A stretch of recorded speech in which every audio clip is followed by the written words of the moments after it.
ኦርቶዶክሳውያን ኦርቶዶክስ ክርስቲያን ለሆኑ ነው። በአሁን ሰዓት በምዕራቡ ዓለም የኢትዮጵያ ኦርቶዶክስ ተዋሕዶ ቤተክርስቲያን ብዙ ትኩረት እየሳበች ነው። መልካም የሆነ ነገር ነው። ይህም በምን ምክንያት ነው? አንደኛ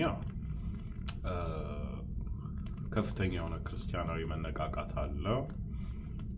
ብዙ ወጣቶች ወደ ቤተክርስቲያን ወደ ኦርቶዶክስና ወደ ካቶሊክ እየፈለሱ ነው ያሉት፣ በጣም ብዙ።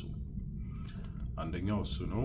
ስለዚህ ስለ ክርስትና ሲነሳ ሁሉም አብረው ይነሳል፣ ይታያል። አንዱ ምክንያት ይሄ ነው። ግን በዋናነት የኦሪየንታል ኦርቶዶክስ ወይንም የተዋሕዶ ቤተክርስቲያን በአጠቃላይ ሌሎቹንም አሃት አብያተ ክርስቲያናትን ጨምሮ እነ ግብፅ፣ እነ ሶሪያ እና አርሜኒያ ማለት ነው፣ ሌሎቹንም ጨምሮ ከፍተኛ እንቅስቃሴ አለ። ይህም በዋናነት እነ ዲያቆን ምህረት መላኩ እየሰሩት ያሉት በጣም መልካም የሆነ ስራ ነው። መንፈስ ቅዱስ ሲንቀሳቀስ በግልጽ እየታየ ነው ማለት ነው። ምክንያቱም የኮፕቲክ ወይም የግብፅ ኦርቶዶክስ ቤተክርስቲያን እንዲሁም ሌሎችም በጣም የአበውን አስተምህሮ የተዋሕዶን አስተምህሮ ሚያፍዛይት የሚባለውን ማለት ነው የተዋሕዶ አስተምህሮ በደንብ በጣም ጠንካራ በሆነ መንገድ ለሕዝብ እያቀረቡ ነው ያሉት። በሙግት በመከራከር ከኬልቄዶናውያን ማለት ነው ከካልሴዶኒያን ከሚባሉት የካቶሊክና የምስራቅ ኦርቶዶክስ ወይም ደግሞ ኢስተርን ኦርቶዶክስ ከሚባሉት ጋር ከነሱ አፖሎጂስቶች ጋር እየተሟገቱ ሁሉም ሰው እየሰማ ነው ማለት ነው። አንደኛውም ሁለተኛውም ምክንያት ይሄ ነው።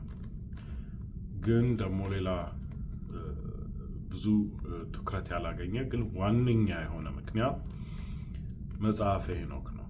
መጽሐፈ ሄኖክ በአሁኑ ሰዓት በጣም ትልቅ አርዕስት ሆኗል። ማለትም በምዕራቡ ዓለም በሚካሄዱ ፖድካስቶች በተደጋጋሚ የሚነሳ ነው መጽሐፈ ሄኖክ። ምክንያቱም በውስጡ ያለው አስተምህሮ እና መልእክት የብዙዎችን ትኩረት የሚስብ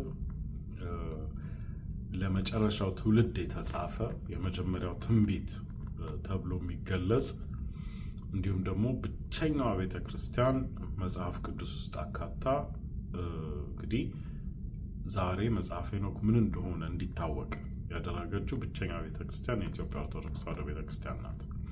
ስለዚህ አንዳንድ ክፉዎች ይህ እንዳይታወቅ የውሸት የመሸፋፈንና የውሸት መልእክት የሚያወጡ አሉ። ይሄን እንመጣበታለን፣ በሰፊው እንሰራበታለን መታወቅ ስላለበት። ነገር ግን ይሄ ደግሞ የኢትዮጵያ ኦርቶዶክስ ተዋሕዶ ቤተክርስቲያን መጽሐፈ ሄኖክን ፕሪዘርቭ አድርጋ ጠብቃ በመጽሐፍ ቅዱስ መልክ ብሉይ ኪዳን ውስጥ መጽሐፈ ኩፋሌን፣ መጽሐፈ ሄኖክን እንዲሁም ጥቂት ሌሎችን መጽሐፍት እንደ እዝራ ሱቱኤል ያሉትን ጠብቃ በማቆየቷ እና የመጽሐፍ ቅዱስ አካል አድርጋ በማቆየቷ ነው ይሄ ሊሆን የቻለው። ስለዚህ ይህ በደንብ መታወቅ አለበት። አሁን ጠንካራ የሆነ ኢንተሌክቹዋል የሆነ የስነ መለኮት እውቀት ያላቸው መናገር የሚችሉ ልክ እንደ እነ ዲያቆን ምህረት መላኩ እንዲሁም አርቲኩሌት ሆኖ በእንግሊዝኛው እንዲሁም ደግሞ የሃይማኖት አበውን የሚያውቁ ከመጽሐፈ ሄኖክ እና መሰል መጽሐፍት ጀርባ ወይም ደግሞ በኢትዮጵያ ኦርቶዶክስ ተዋሕዶ መጽሐፍ ቅዱስ ውስጥ 80 አሐዱ መጽሐፍ ቅዱስ ውስጥ የመካተቱን ምክንያት እውነተኛውን ምክንያት የሚያውቁ ሰዎች አሁን ይሄንን መልእክት ለዓለም የሚያደርሱበት ጊዜና ሰዓት ነው ብዬ ነው የማምነው። ምክንያቱም ይሄ ዝም ብሎ አይደለም።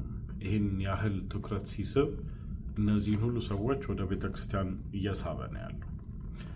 እነዚህ ሁሉ በሚሊዮን የሚቆጠሩ ሰዎች በምዕራቡ ዓለም ወደ ተዋህዶ ቤተክርስቲያን እንዲመጡ ማድረግ የሚቻልበት አንዱ ዘዴ ነው ማለት ነው። እንዲመጡ ማለት እንዲጠመቁ፣ ተዋህዶ እንዲሆኑ። በዚሁም ደግሞ አሁን በምዕራቡ ዓለም የኢትዮጵያ ኦርቶዶክስ ተዋህዶ ቤተክርስቲያን በእንግሊዝኛ ማስተማር እና በእንግሊዝኛ ቋንቋ መንቀሳቀስ ጀምራለች። ይሄ በጣም የሚበረታታ ነው። ምክንያቱም ቤተክርስቲያን እኛው በእኛው ብቻ አይደለም። ቤተክርስቲያን ለመላው ዓለም ለአሕዛብ መድረስ አለባት። ይሄ ሁሉ ሰው ይሄ ሁሉ ህዝብ ወደ ቤተክርስቲያን መምጣት አለበት። መምጣት ማለት መጠመቅ አለበት፣ ክርስቲያን መሆን አለበት ማለት ነው። ስለዚህ ይሄንን ማድረግ የሚቻለው በሚገባቸው ቋንቋ በምዕራቡ ዓለም በእንግሊዝኛ ማስተማር ያስፈልጋል ማለት ነው።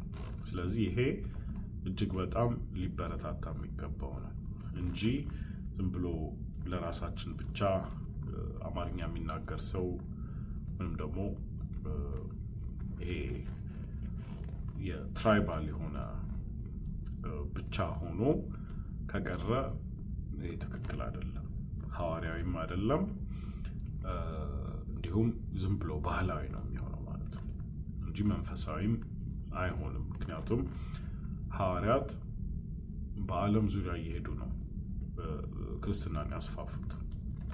ስለዚህ የተዋህዶ እምነት ደግሞ መስፋፋት ስላለበት ያ መደረግ አለበት ማለት ነው።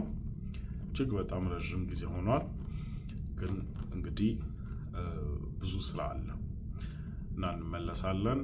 ተመልሰን እስከምንገናኝ ድረስ ሰብስክራይብ ማድረግ፣ ሜምበር መሆን ወይንም ደግሞ ሜምበርሺፕ ሪኒው ማድረግ እንዳትረሱ። እናመሰግናለን።